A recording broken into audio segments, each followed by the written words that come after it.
Hello everyone and welcome to Karlo Baat. As you all know, Karlo Baat is our quest to ease difficult topics for you all.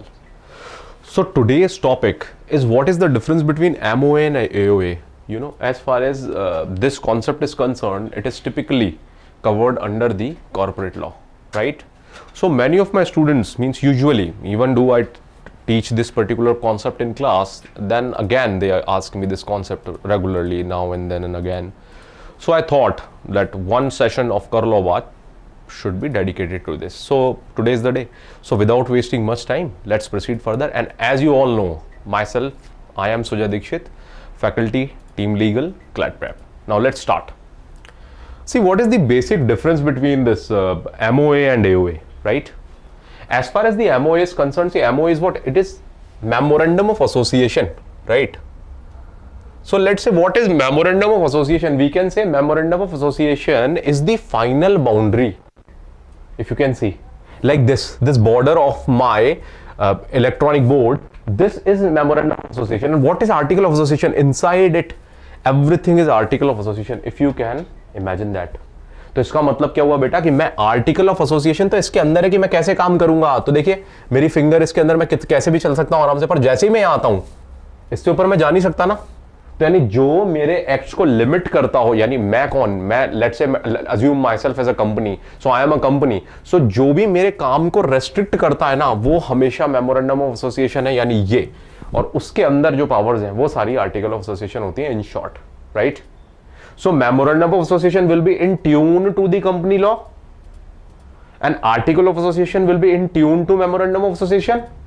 So together these three will be in alliance, in compliance of each other. तो मतलब अगर मान लीजिए मैं एक investor हूं, मैं एक आउटसाइडर हूं, मुझे कंपनी में इन्वेस्ट करना है, मैं क्या पढ़ूं? तो मैं बहुत आराम से मेमोरेंडम ऑफ एसोसिएशन जो है वो पढ़ लूंगा और आराम से मेरा काम हो जाएगा, है ना. इससे आगे कुछ करने की मुझे जरूरत है नहीं.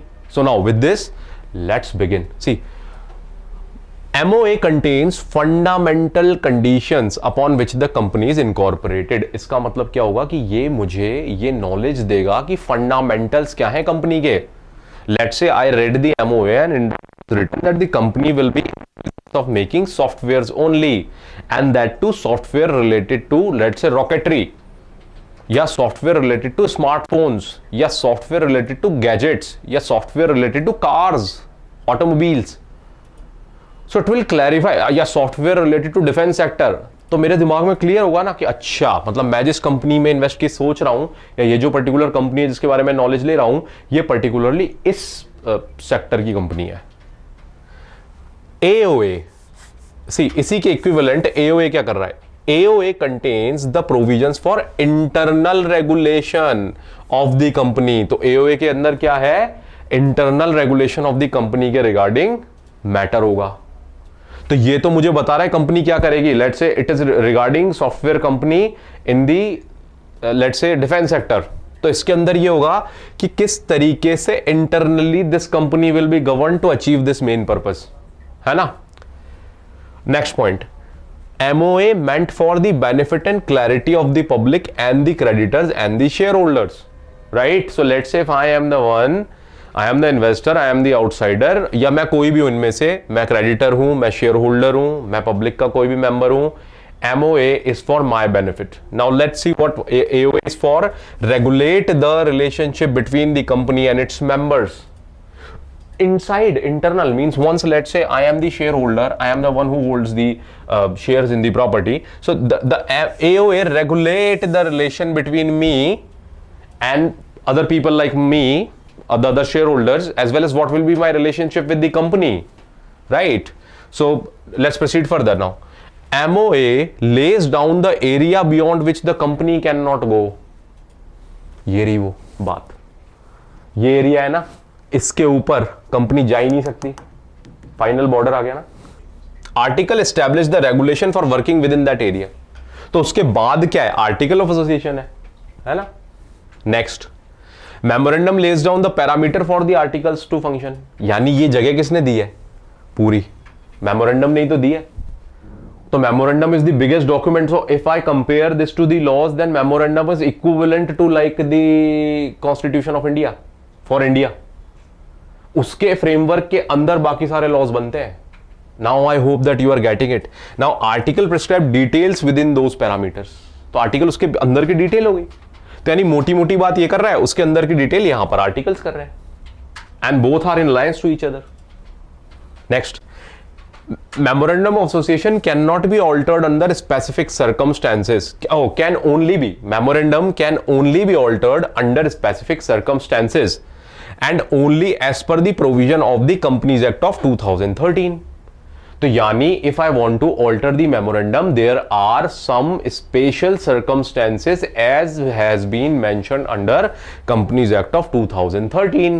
Permission of the central government is also required in certain cases. So means if I see this is not an easy task to amend the memorandum of association. अब यहां देखिए, articles can be altered a lot more easily by passing a special resolution. तो article of association कैसे होगा? एक special resolution कौन पास करेगा? Share holders पास कर देंगे.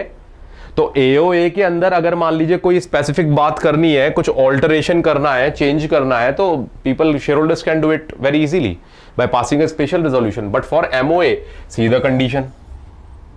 Next, memorandum can not include provisions contrary to companies act. मैंने पहले भी कहा था, MOA works in alliance to the companies act and AOA works in the alliance to the Companies Act as well as MOA, right? So memorandum is only subsidiary of to the Companies Act, तो legally valid होगा of course. Article cannot include provisions contrary to memorandum. इसके contrary articles नहीं लिखे जा सकते. Articles are subsidiary to both the Companies Act as well as the memorandum, right? Now next point. Acts done beyond the memorandum are ultra vires and cannot be ratified even by the shareholders. तो जैसे अपन ने बात करी कि memorandum के beyond, यानी ये last है बॉर्डर, इसके beyond if the company is doing something then that particular thing can not be ratified by the share holder. कि मतलब शेयर होल्डर चाहे तो उसको रेटिफाई कर सकते हैं? नहीं, बिल्कुल नहीं पॉसिबल है, right? But here for the article of association, if the acts done beyond the articles can be ratified by the shareholders as long as the act is not beyond the memorandum. अगर act जो है वो memorandum के beyond नहीं गया है, तो इसका मतलब क्या हुआ?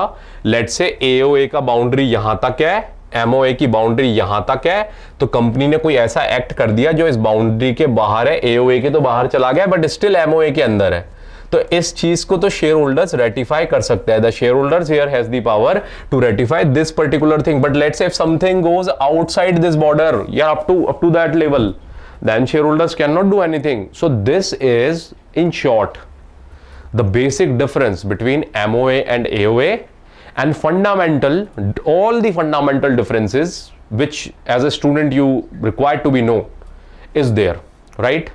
So I hope now the doubt between MOA and AOA has been clarified to you all. So with this, myself Sujay Dikshit signing off and see you again in the another session of Karlo Baat. Thank you so much.